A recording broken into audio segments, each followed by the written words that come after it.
Hi, everyone, and welcome to the Wise Body Podcast, where we talk about eating disorder recovery and all things body. I'm your host, Dr. Sarah Hughes. I bring 20 years of experience as an eating disorder therapist, and I've worked with hundreds of clients to feel more empowered and connected to their body by tapping into the wisdom it holds. I'm so excited to keep learning with you as we navigate the windy path that is recovery. So let's get started. Hi, and welcome to a brand new season of The Wise Body. I'm your host, Dr. Sarah Hughes. It's season 2. We have an awesome lineup of guest speakers I cannot wait to share with you. I cannot wait for you to be part of these conversations. Please continue to send your comments, your questions my way. Ideas for future podcasts are also always welcome. I thought I would come on here today for the first episode of season 2 to talk about something that I get asked a lot, which is how can I help my loved one with an eating disorder? Are there certain things that I can do that would feel supportive? Are there things that I shouldn't do? Are there things that I should stay away from? Topics I should stay away from, things I shouldn't say, shouldn't do, things like that. Get asked that all the time. So I thought I would come on and talk about 5 do's and don'ts about eating disorders. And of course, with any of my lists, this is not exhaustive. So there are other things to maybe do or don't do, but these are the ones that immediately come to my mind, and I wanted to highlight them for you. So without further ado, we'll dive in and talk a little bit about 5 don'ts, and then we'll review the 5 do's. So first and foremost, do not talk about your body. Do not talk about weight. Don't talk about your body's appearance in a disparaging way or even in a positive way. Don't focus on weight or numbers or how much you want to lose. And actually, this makes me think of a scenario in which I think I was either told about this or sort of imagine it, of a mother looking at her body in the mirror and, picking it apart and saying like, oh, these jeans are too tight or they don't fit, or I need to be a size smaller, or I need to lose 10 pounds. And then having their child, daughter or son, I imagined a daughter in my mind, sort of being in the room as mommy's getting ready and just hearing all of that, hearing these mean, judgmental comments about her body and what that might do to the child. Well, and I'm thinking of a child maybe around like age 5 or 6. And that child may be thinking like, oh, should I not like my body? Mommy doesn't like her body. Maybe I shouldn't like mine. On a little bit of a deeper level, maybe not a 5-year-old level, but like I came from my mom. I look a lot like my mom, and my mom doesn't like how she looks. She's rejecting that. Is she going to reject me? Should I reject me? Obviously, maybe not on such an intellectual level as that, but on a very basic level, like mom doesn't like her body, maybe I shouldn't like my body. It makes maybe a child think more about their own body and rejecting it and not feeling like it's good enough. And these are things that maybe you do not even intend. So I've talked with parents that will make it their goal not to talk about their bodies or food or weight in front of their child, but maybe they're on the phone or they send a text that their child sees or something like that, in which they do. So even the most well-intended, in this case, parent might not talk about their body, but might say more subtle things like, oh, it's Susie's wedding next week and I have to fit into this dress. Or, oh yeah, we went on a cruise and it was all you could eat buffet and now I have to make up for it. Things like that. And I just think of, kids hearing that, because kids hear everything, they're absorbing everything. And you're also, their role model in a lot of respects. And so this to me is really poor modeling of how you should talk about or treat your body. So instead, maybe talk about what your body can do. And I remember this hitting me in a very different way after I had my first child, son, Hudson. I remember must have been like 3 or 4 days after we came home from the hospital.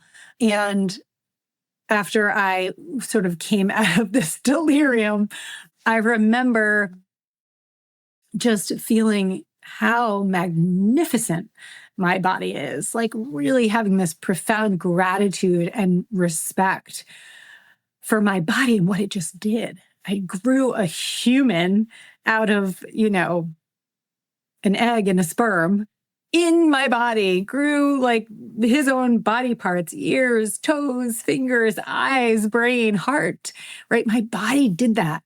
And not only that, right? So that's, 9 months, 10 months.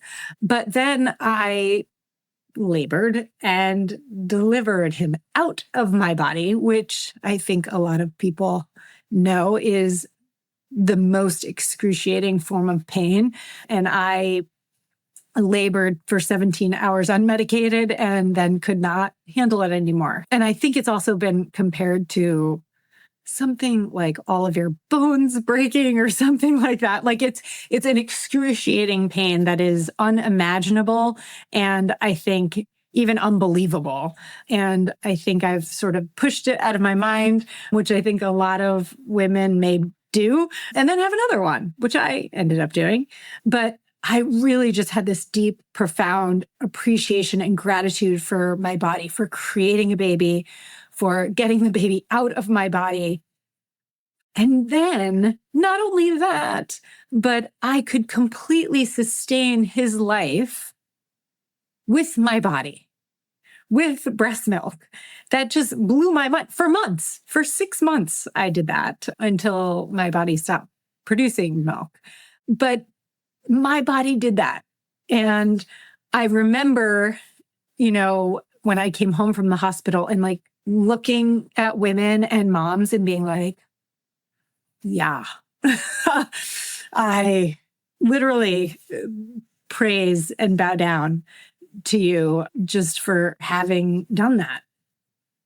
So maybe thinking of that instead, right? Thinking of what our body is able to do. And I would say with my son and daughter, my body changed dramatically. And there really wasn't a lot of time to sort of think about that when you're trying to like sustain a life and all the while during, severe sleep deprivation, sleep deprivation, and maybe postpartum depression. Maybe that's part of it. I definitely had more anxiety after having my children. So, managing all of that, there wasn't time to really think about like, put on a few pounds there. Well, yeah, I needed to, and also need to make milk too.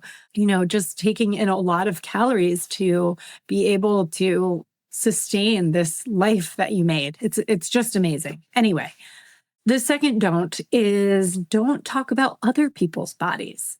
So I remember when I was in this phase of watching like Real Housewives on Bravo, every single time, and now you might like pick up on this, but every single time the housewives would meet up or like someone would go over to someone's house or, they'd meet on some extravagant trip, when they saw each other for the first time, the first thing was, you look so great. You look so beautiful. It was always a comment about appearance. And it may have been about clothes or whatever, but it was always about appearance. And a lot of times it was about a high beauty standard. You look so great. Have you lost weight? Things like that. Very, very common. But yeah, so to not do that, to not talk about other people's bodies like, oh, it looks like maybe she gained a little bit of weight.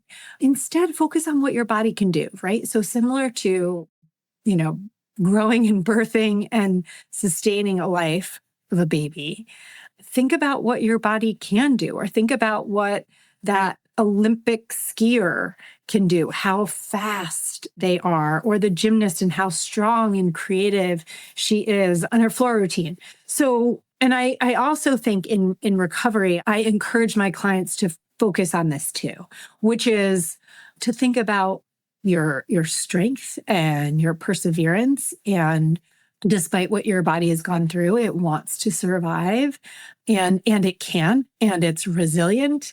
And those things are beautiful and amazing. And I think really important to focus on. The third, don't talk about food. I know now that like you can walk up to a lot of even like a healthy sort of fast food restaurant, and the calories are listed right there. And in a lot of menus they're listed. But to not talk about calories, to not talk about, what is in this food. Oh, there's a lot of sugar in this food, there's a lot of fat, too many carbs, things like that. That food, I feel, should be treated in a neutral way. Very common saying amongst eating disorder therapists that there are no good or bad foods. It's food. And the thing is that your wise body knows what to do with the food. It knows what to do with the sugar, with the fat, with the carbs to sustain its function. And that's really what food is for, partly. Food is also for enjoyment. It's for connection. It's used for, cultural celebration and things like that. So a lot of reasons for food and to eat, but to think about, what the body needs and trusting that it knows what to do with the food and how to use it. Fourth thing is to avoid linking exercise with body appearance. So I'm taking this from Dr. Jennifer Gaudiani, who wrote Sick Enough. And exercise doesn't really change our body that much unless you're doing extreme things, extreme bodybuilding, extreme diet restriction, taking steroids, human growth hormone. Those, I think, are extreme measures that may extremely affect body appearance. But exercise is really, and this is from Dr. G, is really about, or it could be about, and I hope it is about, strength and heart health, and not about like how much you can lift, how far, how fast you can run. I have clients who've said that that there are certain things they wouldn't constitute as exercise because they're not burning enough calories or they're not sweating.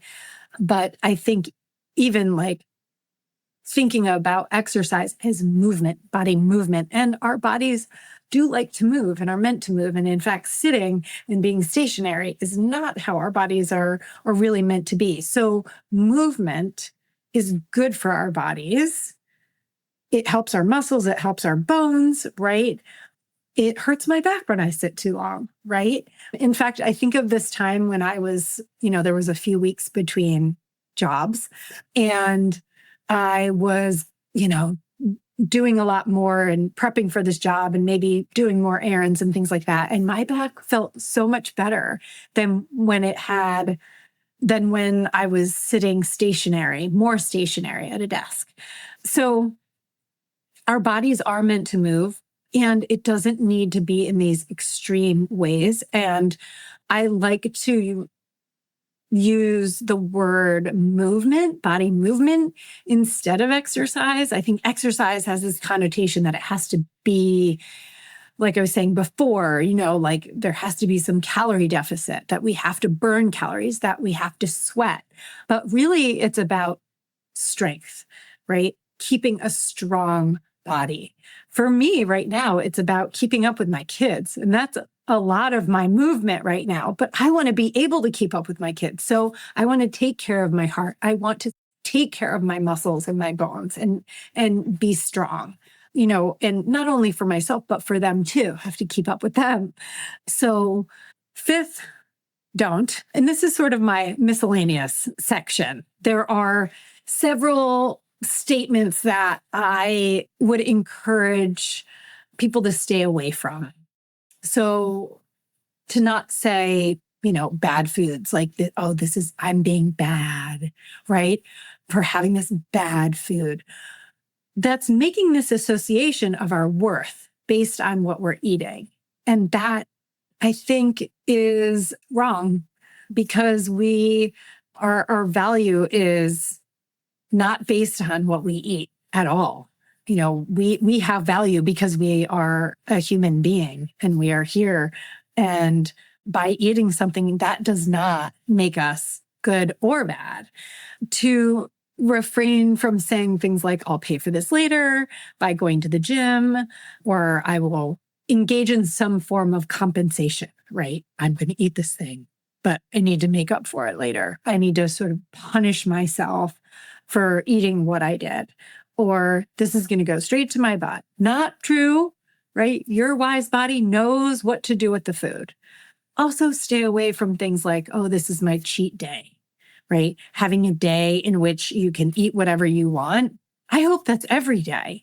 And a cheat day is almost, it could set yourself up for a binge, right? I have restricted eating these things. I don't allow myself to eat these things, but today, this one day, I'm going to allow myself to eat these things. It kind of feels like a setup. And I think that's a lot of stress on the body too, right? With like going through restrictive and binge cycles. Or if your weight is going up and down, that's a lot of stress on the body. And I think that happens a lot with like yo-yo dieting. And I'm going to steal this from Christy Harrison's book, The Anti-Diet. And a lot of people, I don't think, know this, but that when you go through periods of restriction, your body holds on to what it can. And that's, an evolutionary function of the body to hold on to what it can because, hey, I don't know when the next famine is going to be, even if it's self-induced. And that said, each time someone fails a diet, no one really diets, loses the weight, and sustains that weight loss because our bodies want to be in the set point range, right? And when we restrict and we go under that set point range, our bodies aren't happy there. And they're maybe not functioning best when they're underweight. Anyway, going back to when you cycle in and out of diets, your body holds on to weight each time, maybe a few pounds each time, holds on to it. And so the majority of people that diet end up gaining weight, and which is ironic because it's the opposite of what people are trying to do. And I think the diet industry makes the person feel like they're failing, but the diet is failing them. Diets don't work.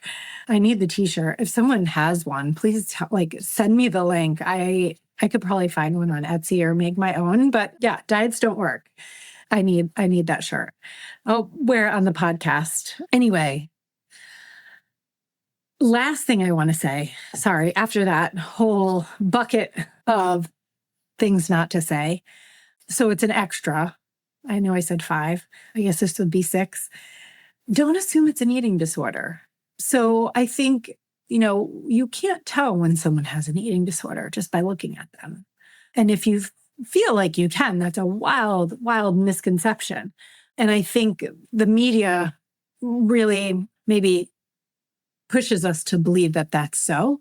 But the majority of people with eating disorders might not look like they are in starved bodies, but they're starving. So I say this because I work with a lot of people that are in recovery and they might feel triggered by someone in a smaller body and make this assumption that they can have an eating disorder, but why can't I? Right? And doing body comparisons, which is a trap. It's another way the eating disorder traps you and pulls you back in to relapse. So there could be all sorts of things that are going on for someone. And just by looking at someone, you don't know if they have an eating disorder. And by looking at someone and you think it's an eating disorder, it may not be. They could have something else going on. And that, I think, ties into not commenting on someone else's body or thinking that you know what's going on for them. Because the truth is that a lot of the times we don't. So here are things to do, right? When you have someone in your life that you are close to that is struggling with an eating disorder, it is very hard on the people around that person, those that love, those that are caretaking for that person. And so here are some things that might be helpful. So let's say you are concerned for someone, and I know I in my last thing that I just said was don't assume that it's an eating disorder. And if you're worried about someone, check it out. You can say something like, I've noticed you don't really come to lunch anymore with us, that you've declined our multiple invitations to come over for dinner and game night. And I hear you talk a lot about what you're eating and about calories and your weight. And I'm just generally worried about you. I think that's okay to say. And maybe that opens up a conversation. Maybe that helps someone think a little bit more about what's happening for them. Second, don't give body compliments, right? The Real Housewives, you look so great. Instead, focus on how nice it is to spend time with someone. Focus on how smart or how funny someone is. Focus on the time together that you have. I know I can always count on you as a friend. These times that we have together, I know we don't get together a lot, but it's so important to me. It's so meaningful. It fills my soul, right? So focusing on that instead. And 3, focusing on what your body can do, not what it can't do, but what it is doing for you. Thinking, breathing, moving, writing, dancing, right? I think inviting in some gratitude can be helpful. And it's very easy to take our bodies for granted and think that we can just plow through and keep going, because you might not see any signs of slowing down. You might not be experiencing any consequences of an eating disorder. That's very real. But even if you're not, and I know some people who use that to justify what they're doing isn't necessarily a bad thing, but that's really dangerous.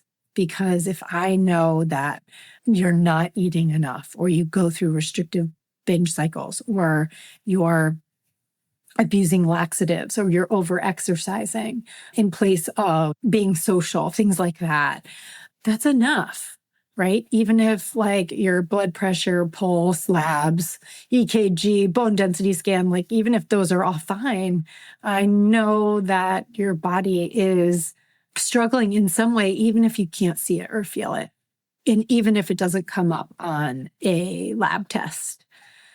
Another this also comes from Dr. Jennifer Gaudiani, is to teach your family about food values. So traditions, the holidays are coming up. What are your family traditions around food? Are there certain foods that you make, certain recipes, certain foods that you make together?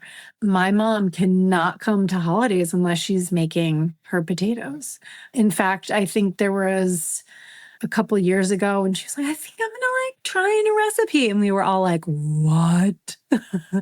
No, you can't. And, that's part of our holiday traditions. Those potatoes need to be there. And I can't make them like my mom or my sister. They have a special way of making them. I don't know. Even if I'm following a recipe, I feel like I can't make them as good as they can. But also things like eating together, right? Eating the same foods as well. That's really important. If someone's eating something different, of course, if there's like an allergy, we want to honor that. But, for everyone to really share in the meal and the foods that you're having, that's important.